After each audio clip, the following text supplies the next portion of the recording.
karena melihat momennya, melihat momen waktu seandainya pas di itu lagu yang dinyanyiin sama grup band misalkan sama Gates bagus, terus akhirnya dia berpikir untuk dinyanyikan oleh perempuan, itu mah ya secara komersil lah, ya kemudian komersilnya aja umum banget gitu. Kalau itu, kalau seandainya dari dulu begitu memang udah biasa. Ya udah cukup terjawab cukup. Balik ada lagi yang mau nanya? Oh kan Indra Mangga dulu. Iya, terima kasih moderator. Niko Ardila memang saya pertama kali atau pertama dengar ketika dia meninggal dunia itu tahun 95. Saya waktu itu SMA kan, SMA sekitar kelas 2 atau kelas 3 aja. Dengar teman-teman itu pada ngomongin Agus meninggal, ada Ardila meninggal di jalan itu di Riau, heboh lah gitu ya. Nah, kita juga pernah berkunjung ke sana. Jadi tak cuma memang waktu itu yang lagi muncul masih simpang siur ini persoalan atau kenapa meninggalnya gitu ya, tabrakan, menabrak atau tabrak sendiri atau gimana proses-proses. Mungkin di situ Kang Hari mengetahuinya apa yang sebenarnya terjadi pada proses malam ataupun ketika di keadilan jadi meninggal itu, yang kecelakaannya itu apakah ada hal-hal yang tidak biasa sebelumnya atau ada hal-hal yang unik ataupun hal-hal yang pertanda seolah-olah akan meninggal, mungkin ada tahu sisi-sisi itunya mungkin yang pertama. Lalu yang kedua untuk Kang Jin juga memang ini saya sambung tadi yang pertanyaan yang tadi ya, jawaban yang tadi, kenapa tidak masuk ke hal-hal yang kontroversialnya kan? Tidak masuk ke hal-hal yang mungkin orang membicarakan itu, sebenarnya masyarakat membicarakan hal-hal yang kontroversial, tapi kenapa tidak ada hal-hal yang itu dimasukkan ke situ? Padahal kalau dimasukkan menarik juga sebenarnya, dari sisi komersial ya. Jadi tidak hanya sebatas yang baik atau yang bagus mungkin di kalangan publik, tapi juga ada yang kontroversinya. Harusnya dimasukin kalau menurut saya. Itu saja. Kalau saya tentang kecelakaan itu sama sekali, karena posisi saya lagi produksi di Bogor ya. Waktu itu saya lagi produksi di Cisamantan. Jadi tahunya itu ya dikasih tahu Kang Denny lewat telepon. Pas saya berangkat dari Bogor juga dia udah dibawa ke Ciamis. Jadi saya sama sekali nggak tahu beritanya apa dan bagaimana itu sama sekali. Walaupun ada selentingan ya bicara ini itu, saya tidak mau spekulasi seperti itu, tidak mau berpendapat ya, karena ya kabarnya kata ini kata itu, jadi saya tidak mau berpendapat.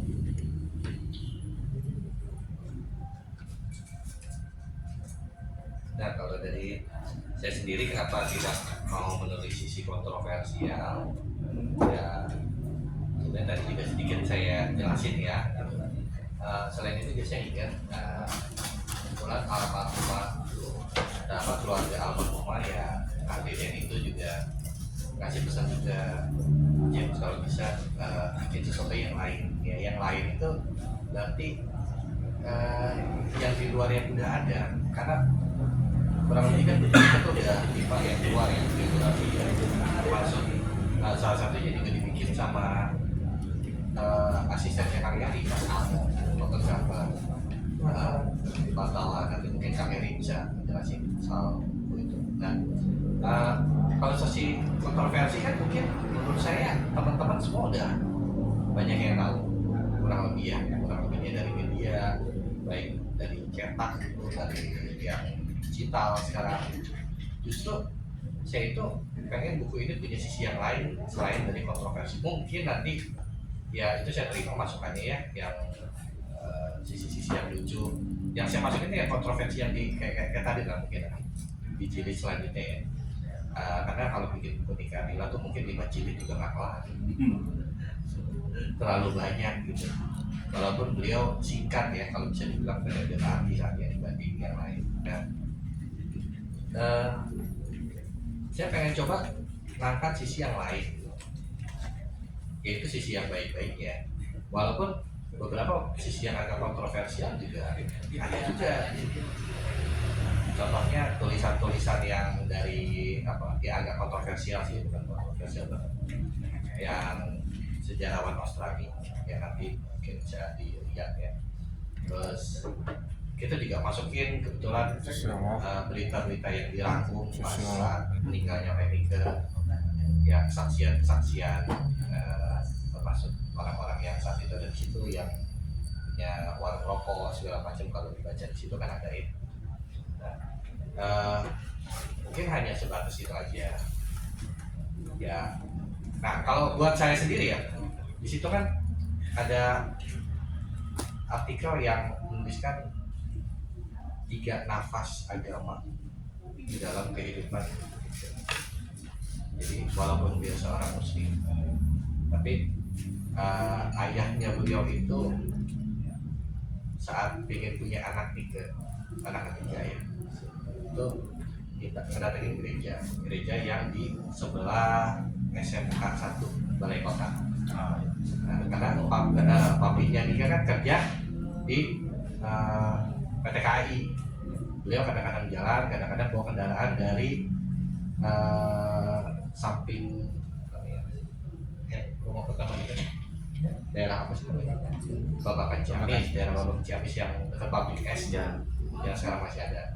Nah, lewatin jalan situ kan ke gereja dekat ya, gereja dekat, dan juga ngelewatin namanya Wihara Kesejahteraan.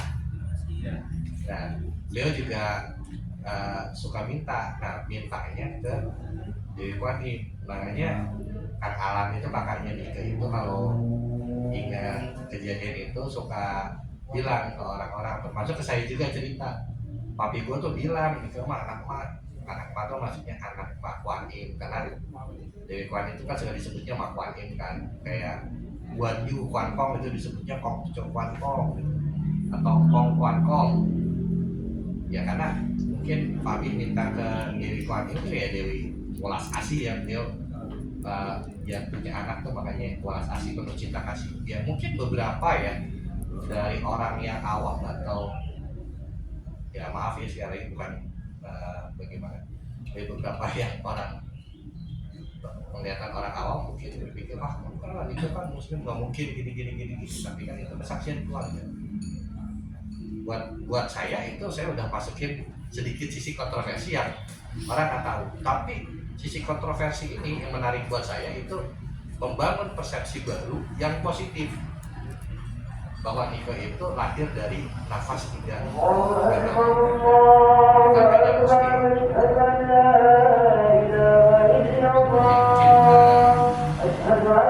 Saya sih sekali lagi menjelaskan ini kenapa tidak memberikan sisi kontroversi, saya juga mau memberikan warna lain aja, karena yang ngebahas kontroversinya kan udah banyak.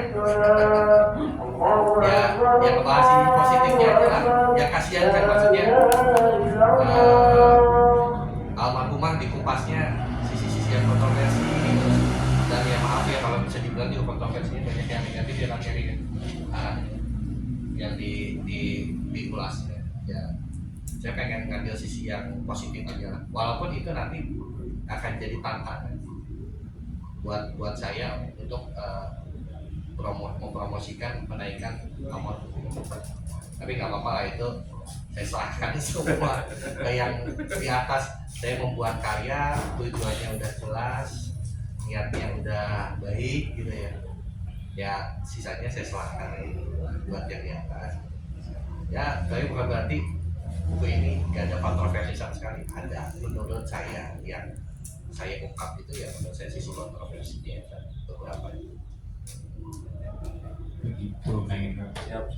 Ada lagi yang mau bertanya mungkin? Yang lain. Mulai. Bismillahirrahmanirrahim. Assalamualaikum warahmatullahi wabarakatuh. Waalaikumsalam. Tentang keadilan gitu ya, hampir sama dengan Kang Indra tadi. Saya pribadi ya mengenal nikah Nika Ardila yang biasa teman-teman seangkatan memanggilnya bahwa Nika Ardila itu Neng Keke. Bahkan kami yang disebut sebagai Gen X ya, yang lahir tahun 70-an begitu. Dan dia sudah juga dengan Nika Ardila bahwa kurang Sunda anu geulis teh Korea tilu cenah. Anu kahijina nyaeta Cimita Paramita Rusadi, anu kadua teh Eci Desi Ratnasari, anu katilu Neng Keke. Nika Ardila. Betul bisa. Ya, jadi anak-anak muda generasi 80-an itu pasti kadinya gitu. Itu KB-nya. Ya. Cimita, teh Eci, Neng Keke.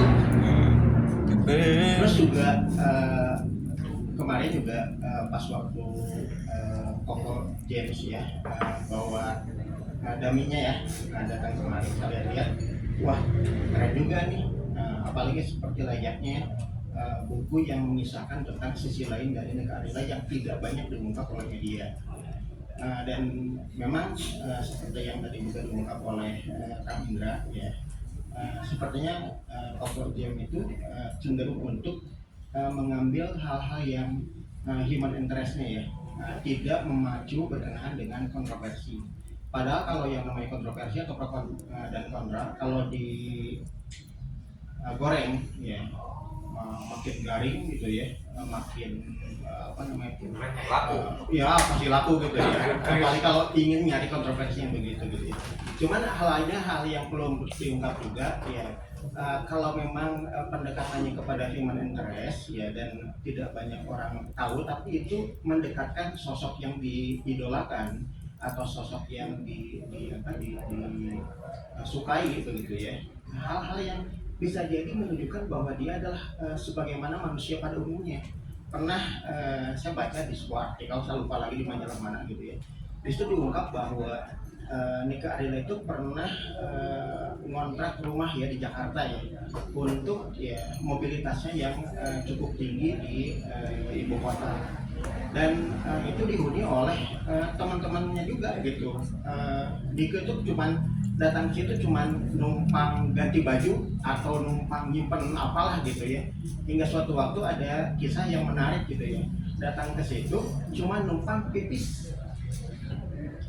Tapi bikin kehebohan ya, teman-teman karib dari Nike di kosannya di Jakarta, karena begitu Nike numpang pipis pergi lagi, dalam itu ditelepon, ke mana ciehnya, ke mana bikin kamu kunaon gitu, yang bau jengkol gitu kan.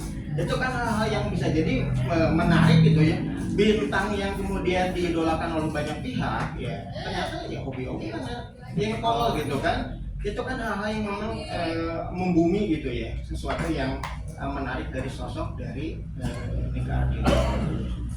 Kalau apresiasi saya terkait dengan bukunya Koko James ini ya, seperti yang kemarin saya ungkap ya, Koko James, bahwa sayang banget gitu ya kalau gambar-gambar atau foto-foto yang menarik tentang Nika Ardila itu gambarnya pecah gitu ya, gambarnya tidak dengan resolusi yang bagus itu. Padahal ya saya sempat ngomong juga itu dengan Kang Denny Rahman ya, dengan Lawang, di zaman AI saat ini gitu ya, why not itu di retouch, why not itu dengan teknologi itu dipertajam, sangat mungkin itu tanpa kemudian mengurangi berkenaan dengan keberadaan dari gambar yang dimaksud begitu ya. Why not gitu untuk direvisi lebih lanjut berkenaan dengan buku ya Koko James ini gitu ya. Terus untuk ini ya, untuk hari ya, ini mungkin berkenaan dengan keberadaan dari Nika Ardila yang tidak bisa tidak ketika tampil mengemuka sebagai penyanyi ya di era tahun 90-an itu kan ada hal-hal yang bisa jadi ya memicu ya, bisa jadi mungkin berkenaan dengan kontroversi tadi terkait dengan kontrak, terkait dengan perjalanan karir, hingga akhirnya kan ada berita juga ya, single pertamanya atau album pertamanya Nika itu tertunda sekian lama. Bahkan kemudian juga ada informasi yang mengemuka di kalangan para penggemar itu, Nike itu pernah kemudian berkasus ya, terkait dengan kontrak atau apa. Nah, hal-hal yang sedemikian tentu ini menjadi hal yang cukup kontroversi juga. Nah, bagaimana pihak manajemen sendiri untuk berupaya untuk dalam tanda petik ya melindungi ya sosok Nike Ardila. Itu aja mungkin. Tolong maka dipersilakan yang menjawab bulan ya. Ayo.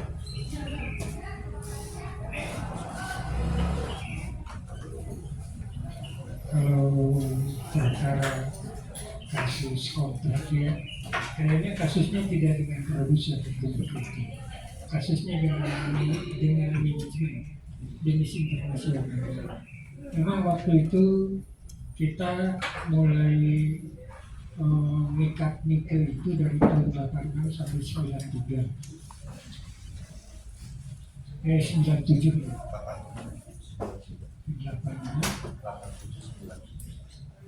87, oh ya 87 93 kan tahun itu. Waktu itu setelah dia akhirnya booming, setelah berkasinar itu berjalan ya, tadi juga dibilangin bahwa ada keterlambatan itu beredar ya. Waktu itu memang Nike itu sempat mengeluh karena rekaman udah selesai tahun 89, tapi si produser itu menahan beredar itu mencari momen yang tepat. Makanya beredarnya di tahun 90. Terus tentang kontroversi kejadian masalah kontrak itu dengan jenis internasional. Waktu itu setelah diproduksi, si produser ini punya niatnya memang nggak bagus gitu. Nike disuruh untuk melepaskan diri dari ikatan jenis internasional. Akhirnya karena terus dipacu aja ya. Akhirnya Nike-nya melepaskan diri karena papihnya itu berharap bahwa mulai sekarang udah papih aja yang